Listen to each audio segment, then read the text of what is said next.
Après les doutes sur les raisons de son exemption médicale, qui lui ont valu d'être retenu à la frontière australienne, une nuit et dans un hôtel pour personnes en situation irrégulière, les jours qui ont suivi, après les questions sur son agenda durant les 14 jours, qui ont précédé son vol pour Melbourne, voici les interrogations sur son test positif au Covid. Pour se défendre devant la justice, dimanche, le camp Djokovic a dévoilé que le numéro 1 mondial avait contracté le virus le 7 décembre dernier. Selon le test et l'attestation, Djokovic a été testé à 13h05, le 7 décembre, et il a découvert le résultat positif 7 heures plus tard.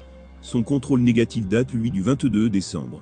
Or, les journalistes de Spiegel ont décidé de tester le test, et, sur celui-ci, ont fait une découverte surprenante. Le timestamp, valeur informatique représentant la quantité de secondes qui se sont écoulées depuis le 1er janvier 1970, sorte d'horodatage universel que l'on retrouve automatiquement sur l'URL du certificat du test de Djokovic, correspondrait à la date du 26 décembre, à 14h21, soit 10 jours après celle annoncée par les avocats de l'homme au vin majeur. Celui-ci peut avoir été généré au moment du téléchargement du test, reconnaît néanmoins Der Spiegel. Autre élément plus troublant, l'idée du test positif du 7 décembre, 7 371 999, est plus élevée que celle du résultat du test négatif du 22 décembre, 7 320 919, ce qui n'est pas logique, puisque l'ordre est censé être croissant.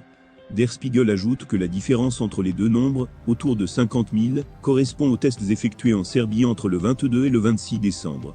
Selon la publication d'Outre-Rhin, cela pourrait révéler que le test positif a été antidaté. À cette heure, Novak Djokovic n'est toujours pas certain de pouvoir disputer l'Open d'Australie.